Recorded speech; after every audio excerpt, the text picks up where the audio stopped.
विगतको केही टाइमदेखि हामीले एकदमै सुनेको शब्द चाहिँ के हो भन्दा लिक्विडिटी क्राइसिस। यो लिक्विडिटी क्राइसिस भने के रहेछ र तपाईलाई या तपाईको सर्कलमा पनि तपाईले सुन्नुभयो होला कि बैंकबाट लोन चाहिँ पास भयो तर बैंकले लोन डिस्पर्स चाहिँ गर्नै सकिरहेको थिएन। अब आएर सायद अलिअलि चाहिँ गर्यो होला हैन। यो किन थियो होला त? यो यसको पछाडी चाहिँ रिजन के होला त भन्दाखेरि एउटा फाइनान्शियल लिटरेसीको च्याप्टर एउटा बैंकिङ सिस्टम पनि हो। किनभने देशको अर्थतन्त्रमा चाहिँ पैसाको प्रभाव बैंकिङ सिस्टम या बैंकिङ च्यानलबाट चाहिँ आउने गरेको हुन्छ।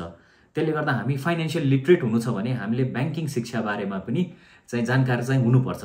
सो यो बैंकिङ ज्ञानको चाहिँ सिरिज जुन चाहिँ हामी फाइनान्शियल लिटरेसी अन्तर्गत पनि पर्छ, आइडियाप्reneur नेपालबाट आज हामी यो सिरिज सुरु गर्दैछौँ र यही सिलसिलामा रहेर बैंकिङ सेक्टरमा चाहिँ तपाईलाई नबुझाउने बैंकले चीजहरु जुन चाहिँ तपाईले बुझ्न एकदम जरुरी छ त्यसको चाहिँ भिडियोजहरु हामी लिएर आउनेछौँ। र आजको भिडियोको सुरुवात गर्नु पर्दाखेरि चाहिँ हामीले मेन बुझ्नुपर्ने चीज के हो त भन्दा सेन्ट्रल बैंक के हो, अनि यो विभिन्न टाइममा हामीलाई आइरा हुन्छ नि यो के रे CD ratio, SLR ratio, CRR ratio, यो सबै फ्यान्सी टर्म्सहरु चाहिँ के हो भनेर चाहिँ आजको भिडियोमा बुझौं। So let's get right into the video.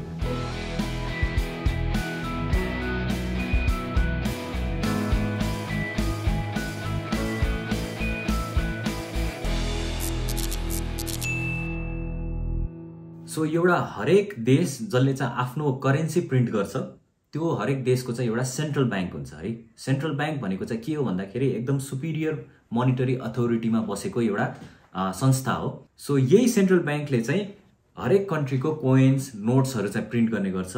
हरेक कन्ट्रीको चाहिँ आफ्नै मोनिटरी पोलिसीहरु बनाउने पनि काम गर्छ र साथसाथै त्यहाँ एस्टाब्लिश भएको डेभलपमेन्ट बैंक्स, कमर्शियल बैंक्सहरुको लागि लाइसेन्स पनि दिने गर्छ र हाम्रो गभर्नमेन्टको खाता पनि यही सेन्ट्रल बैंकमा चाहिँ खोलिएको हुन्छ। सो तपाईले पुरै ट्याक्स तिरेको पैसा कहाँ जान्छ त भन्दाखेरि यही सेन्ट्रल गभर्नमेन्टको खातामा जान्छ जुन चाहिँ सेन्ट्रल बैंकसँग हुन्छ।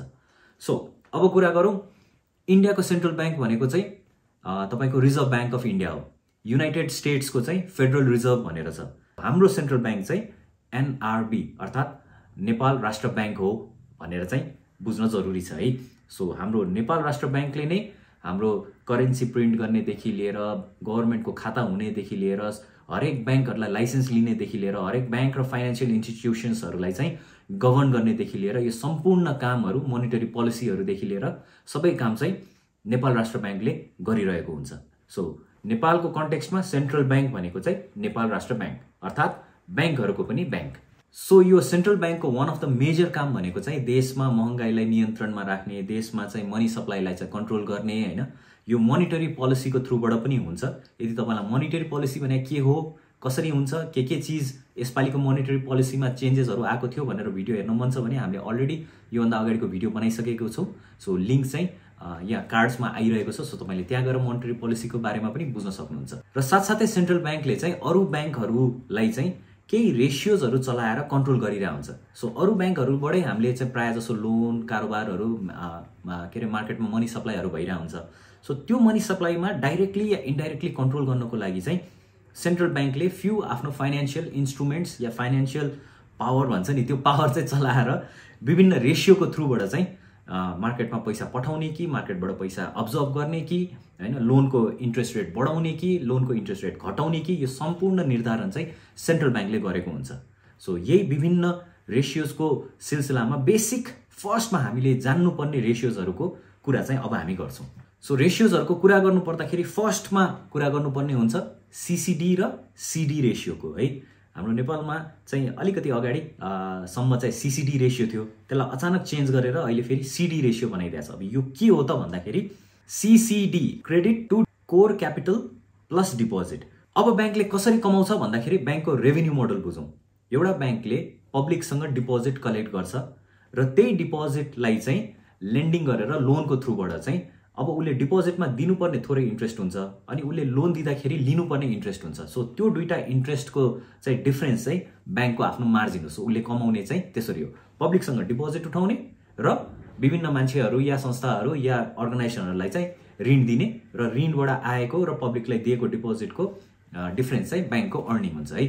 सो बैंकले दिनको लागि बैंकसँग के हुनुपर्छ त भन्दाखेरि बैंक खोल्नलाई भएको एउटा क्यापिटल भयो which is called core capital, जुन चाहिँ हामी विभिन्न मान्छेहरुले आफ्नो बिजनेस खोल्नको लागि पहिला सुरु त कसैले 1 लाखको बिजनेस खोल्या होला, कसैले 10 लाखको बिजनेस खोल्या होला, कसैले 1 करोडको बिजनेस खोल्या होला हैन, त्यो चाहिँ हाम्रो कोर क्यापिटल भयो। र ब्याङ्कसँग अब लोन दिनको लागि एउटा त कोर क्यापिटल हुने भयो, अर्को के हुने भयो, ब्याङ्क खोलिसकेपछि विभिन्न मान्छेहरू आएर आफ्नो पैसा डिपोजिट हुने भयो हैन। सो कोर क्यापिटल र डिपोजिट यो दुईटा जोडिसकेपछि ब्याङ्कसँग हुने पैसाको चाहिँ चाङ थुप्रियो। अब त्यही चाङबाट चाहिँ उसले विभिन्न मान्छेहरूलाई चाहिँ लगानी गर्ने गरेको हुन्छ हैन। So core capital plus deposit गरेर यो ब्याङ्कको चाहिँ एउटा फन्ड जम्मा भयो।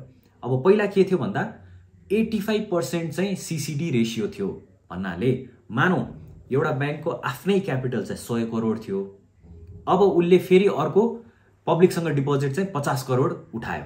सो टोटल उसँग अब भयो 150 करोड हैन। सो यही 150 करोडको चाहिँ 85% सीसीडी रेशियो चाहिँ उसले मेन्टेन गरेर लोन दिनुपर्ने हुन्छ। सो यही 150 करोडको चाहिँ 85% which will be equal to 127.5 crore चाहिँ उसले पब्लिकलाई लोन चाहिँ दिन पायो, योभन्दा बढी चाहिँ दिन पाएन है। सो यति क्यापेसिटीमा मात्र लोन दिन मिल्छ भनेर चाहिँ यो एनआरबीले तोकिदिएको हुन्थ्यो। अब कुरा गरौँ सीडी रेशियोको। यो सीडी रेशियो चाहिँ के हो भन्दाखेरि क्रेडिट टु डिपोजिट रेशियो है। यसमा चाहिँ के भयो, अघिकोमा के भयो, आफ्नो क्यापिटल र डिपोजिट यो दुइटै लिन पाइयो।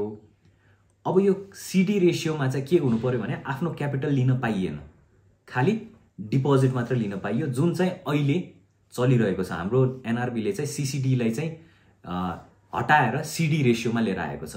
सो त्यसले गर्दाखेरि के फरक परेको छ त भन्दा पहिला 85% अफ सीसीडी थियो, अहिले 90% अफ सीडी रेशियो छ। अघिकै एक्जाम्पलमा हेरौँ, सीसीडी रेशियो हुँदाखेरि 100 करोड आफ्नो क्यापिटल, 50 करोड पब्लिकसँग उठाएर 85% मेन्टेन गर्दाखेरि 127.5 करोड चाहिँ ब्याङ्कले लोन दिन पाउँथ्यो। अब अहिले चाहिँ जुन हाम्रो चलिरहेको चाहिँ रेशियो छ, सीडी रेशियो चाहिँ 90% हुनुपर्छ भनेर भनेको छ। भनेपछि तपाईसँग डिपोजिटको रेशियो चाहिँ 90% मात्रले तपाईले लोन दिन पाउनु भयो। अब डिपोजिट कति छ तपाईसँग, जम्मा 50 करोड, आफ्नो क्यापिटल छुन पाउनु भएन।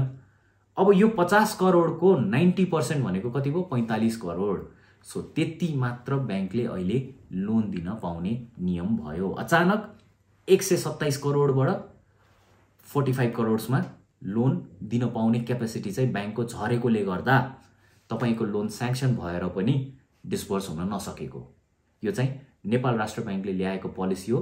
यो चाहिँ किन ल्याइयो त भन्दाखेरि मार्केटमा धेरै पैसा फ्लो भयो, महँगाई पनि एकदमै बढ्न थाल्यो, त्यसैले अब मार्केटबाट चाहिँ पैसा अब्जर्भ गर्नु पर्यो भनेर इन्फ्लेसनलाई कन्ट्रोल गर्नको लागि र ब्याङ्क र वित्तीय संस्थाहरूलाई पनि धेरै लोन अहिले नदेऊ, अहिले चाहिँ लोन दिने क्यापेसिटी चाहिँ कम गर भनेर भन्नको लागि यो रेशियो चलाएर चाहिँ that is how central bank ले चाहिँ अरू डिफ्रेन्ट कमर्सियल ब्याङ्क र फाइनेन्सियल इन्स्टिट्युसनलाई चाहिँ गभर्न गरेर पैसाको सप्लाई इन द मार्केटलाई कम गरेको। अब बुझ्नुभयो होला तपाईको लोन डिस्पर्स चाहिँ हुनलाई किन टाइम लाग्यो भनेर है। अब फेरि अहिले आएर अस्तिको मोनिटरी पोलिसीमा चाहिँ के भएको छ भन्दा यो सीडी रेशियो जुन चाहिँ अहिले चलिरहेछ, सीसीडी छैन अहिले, सीडी रेशियो मात्र छ, त्यसमा चाहिँ के गर्यो भने डिपोजिटमा मात्र लिन पाइन्थ्यो भने अब नेपाल राष्ट्र ब्याङ्कले चाहिँ के भन्यो, अलिकति सप्लाई चाहिँ अब मार्केटमा बढाउनु पर्यो भनेर अब कुनै पनि ब्याङ्कले डिबेन्चर र बन्ड्सहरू पनि इस्यु गरेको छ भने त्यसलाई पनि जोड्न पाइयो। सो 50 करोड तपाईसँग डिपोजिट छ, अर्को 10 करोड जति तपाईले बन्ड्स र डिबेन्चरबाट पनि पब्लिकसँग पैसा उठाउनु भएको छ भने त्यसलाई पनि जोडेर अब 60 करोडको चाहिँ 90% तपाईले लोन डिस्पर्स गर्न पाउनु भयो। So this is the latest development as of 2023 January. So यही हो सीसीडी र सीडी रेशियो। अब चाहिँ अर्को दिन तपाईले कुनै पनि समाचारमा या कुनै पनि न्यूजमा चाहिँ सीडी रेशियोको पर्सेन्टेज चाहिँ यति पर्सेन्टेजले बढाइएछ या घटाइएछ भनेर भन्यो भने तपाईले बुझ्नुस् कि ब्याङ्कले लोन दिने क्यापेसिटी चाहिँ बढ्यो या घट्यो भनेर चाहिँ अब तपाईले फिगर आउट गर्न सक्नुपर्ने हुन्छ। अब नेक्स्ट रेशियोको कुरा गरौँ, सीआरआर। यो सबै सीबाट सुरु हुने रेशियोहरू हुन्छ। सीआरआर भनेको चाहिँ के हो भन्दाखेरि क्याश रिजर्भ रेशियो हो, अर्थात् क्याश जुन चाहिँ रिजर्भमा राख्नुपर्ने हुन्छ। तर कहाँ राख्ने त भन्दाखेरि नेपाल राष्ट्र ब्याङ्कमा राख्नुपर्ने हुन्छ। सो कुनै पनि ब्याङ्किङ या फाइनेन्सियल इन्स्टिट्युसनले नेपाल राष्ट्र ब्याङ्कमा चाहिँ तोकिएको पर्सेन्टेज चाहिँ आफ्नो डिपोजिटको त्यति पर्सेन्टेज चाहिँ लगेर जम्मा गर्नुपर्ने हुन्छ। यो एउटा सेफ्टी नेट जस्तो हो। यो ब्याङ्क र फाइनेन्सियल इन्स्टिट्युसनले राख्नुपर्ने चाहिँ एउटा अनिवार्य पर्सेन्टेज रिजर्भमा हो, जुन चाहिँ एनआरबीमा लगेर राखिन्छ।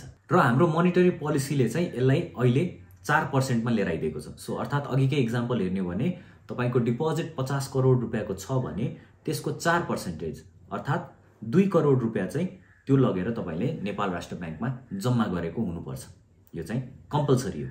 सो जब नेपाल राष्ट्र बैंकलाई चाहिँ मार्केटमा मनी सप्लाई अलिकति बढाउनु पर्छ तब उसले के गर्दिन्छ भने आफ्नो सीआरआर रेशियोलाई चाहिँ कम गरिदिन्छ। अर्थात् अघिको एक्जाम्पलमा 4% बाट यदि नेपाल राष्ट्र बैंकले सीआरआर रेशियोलाई 1% मात्र गरिदिने हो भने तपाईको डिपोजिट छ 50 करोड, 4% हुँदा तपाईले लगेर राख्नु परिरहेछ 2 करोड रुपैयाँ नेपाल राष्ट्र बैंकमा, हैन, जम्मा गर्नु परिरहेछ। तर 1% मात्र गरिदियो भने जम्मा 50 लाख जम्मा गरे पुग्यो। सो बाँकीको जुन डिफरेन्स अमाउन्ट छ तपाईको 1.5 करोड रुपैयाँ त अरु तपाईले लोन दिन सक्ने हुनु भयो नि त बैंकले, हैन। नेपाल राष्ट्र बैंकमा जम्मा नगरिकिन त्यही पैसा चाहिँ लोन दिन सक्ने भयो। सो यसरी चाहिँ मार्केटमा पैसा चाहिँ सप्लाई बढाउने या घटाउने भन्ने चीज चाहिँ सीआरआर बाट पनि नेपाल राष्ट्र बैंकले बैंकिङ र फाइनान्शियल इन्स्टिट्युसन्सलाई चाहिँ गभर्न गर्ने गरेको हुन्छ। सो यो रेट चाहिँ कहिले बढिरहेको हुन्छ कहिले घटिरहेको हुन्छ। अस्तिको मोनिटरी पोलिसीले चाहिँ 3% बाट 4% मा लगेर राखिदिएको थियो। सो अब अलिकति धेरै पैसा चाहिँ बैंकले नेपाल राष्ट्र बैंकमा जम्मा गर्नुपर्ने हुन्छ। त्यसले गर्दा बैंकहरुसँग चाहिँ लोन दिन सक्ने अमाउन्ट चाहिँ अरु अलिकति कम भएर जान्छ। तर अब त्यही कम पैसाले बैंकले बढी नाफा लिनुपर्ने भएकोले गर्दाखेरि चाहिँ इन्ट्रेस्ट रेटहरु बढेर जाने हो। सो अस्ति 3 बाट 4% चाहिँ सीआरआर हुने बित्तिकै हाम्रो बैंकिङको इन्ट्रेस्ट रेटहरु पनि बढेर गयो, हैन त। किन बढेको त भन्दा अब उले दिन सक्ने लोन भनेको थोरै हुन्छ, हैन, र त्यही थोरै लोनबाट उले बढी प्रफिट कमाउनु पर्ने भएकोले गर्दाखेरि इन्ट्रेस्ट रेट बढाइदिया हुन्छ। त्यसपछि फेरि अब नेपाल राष्ट्र बैंकले सीआरआर लाई कम गरिदिने हो भने सप्लाई अलिकति बढी हुन्छ। सप्लाई बढिसकेपछि कम्पिटिसन पनि बढ्छ, कम्पिटिसन पनि बढिसकेपछि इन्ट्रेस्ट रेट पनि लोर हुँदै जान्छ। किन धेरै पैसाबाट थोरै इन्ट्रेस्ट रेटमा पनि धेरै राम्रो कमाई हुन सक्छ। So that is how interest rate पनि यो सीआरआर ले चाहिँ चेन्ज गराउने चाहिँ पावर हुन्छ। अब अर्को इम्पोर्टेन्ट रेशियोको नाम चाहिँ छ एसएलआर। बल्ल एसमा आयो सी बाट छोडेर है। एसएलआर भनेको चाहिँ स्ट्याच्युटोरी लिक्विडिटी रेशियो है। लिक्विडिटी भनेको के हो त भन्दाखेरि एकदम तरल, एकदमै छिटो लिक्विड एसेट भनेको चाहिँ के भने तुरुन्तको तुरुन्तै आजको अहिले भन्यो भने त्यो क्याशमा कन्भर्ट हुन सक्ने खालको एसेटलाई चाहिँ लिक्विड एसेट भनिन्छ। सो यो स्ट्याच्युटोरी लिक्विड रेशियो भनेको चाहिँ के हो भन्दा बैंकहरुले आफ्नो डिपोजिटको सर्टेन पर्सेन्टेज चाहिँ यस्तो एसेट्स चाहिँ आफूसँग राख्नुपर्छ जुन चाहिँ तुरुन्तको तुरुन्तै क्याशमा कन्भर्ट हुन सकोस्। यो चाहिँ एनआरबी सँग हैन, सीआरआर चाहिँ एनआरबी सँग राख्ने, एसएलआर मा जति पर्सेन्टेज मेन्टेन भएको हुन्छ त्यो चाहिँ आफूसँगै लिक्विड फर्ममा राख्नु पर्यो। यो चाहिँ किन अनिवार्य हो भन्दाखेरि तपाई बैंकमा गएर मलाई पैसा चाहियो, मेरो विथड्र गर्नु पर्यो भने मसँग पैसा छैन भन्न नसकोस् बैंकले। सो त्यो सेफ्टीको लागि पनि यो एसएलआर रेशियो चाहिँ काम लाग्छ। सो यो एसएलआर को लागि चाहिँ बैंकले लिक्विड एसेट्स चाहिँ आफूसँग मेन्टेन गर्नुपर्छ। लिक्विड एसेट्स भन्नाले बैंकिङको टर्म्समा चाहिँ के हुन्छ त भन्दाखेरि पैसा जुन चाहिँ भल्टमा हुन्छ, गोल्डहरुमा र विभिन्न गभर्नमेन्ट बन्ड्सहरुमा जुन चाहिँ लगानी बैंकले गरिरहेको हुन्छ त्यो चाहिँ तपाईको एसएलआर को चाहिँ अन्तर्गत आउँछ है। सो अहिलेको एसएलआर चाहिँ कमर्शियल बैंकहरुले चाहिँ 12% मेन्टेन गरेर राख्नुपर्ने हुन्छ। डेभलपमेन्ट बैंकहरुले चाहिँ 10% जति चाहिँ आफ्नो डिपोजिटको मेन्टेन गरेर चाहिँ त्यति चाहिँ आफ्नो अनिवार्य आफ्नो संस्थामै त्यो पैसा चाहिँ नचलाइकिन राख्नुपर्ने चाहिँ हुन्छ। सो यो एसएलआर को पर्सेन्टेज पनि फेरि बढाइदियो भने के हुन्छ, अलिकति धेरै पैसा चाहिँ बैंकले आफैसँगै राख्नुपर्ने हुन्छ। उले लोन दिन सक्ने क्षमता फेरि कम हुन्छ। एसएलआर को पर्सेन्टेज पनि घटाइदियो भने उले फेरि लोन दिन सक्ने क्षमता पनि बढेर जान्छ। आई होप तपाईहरुलाई आज हामीले गरेको फ्यू रेशियोज जुन चाहिँ बैंकिङ टर्म्समा युज हुन्छ र यसले पब्लिकलाई कसरी फरक पर्छ भन्ने वाला कुराको चाहिँ क्ल्यारिटी यो भिडियोबाट पाउनु भयो होला। And as usual if you like our video please do like, share and subscribe to our channel. अब यो बैंकिङ शिक्षासँग अन्तर्गत पनि एउटा प्लेलिस्ट बनाएर यसमा पनि विभिन्न भिडियोजहरु आगामी दिनहरुमा म लिएर आउने नै छु। Until then take care, have a nice day, नमस्ते, बाइ बाइ।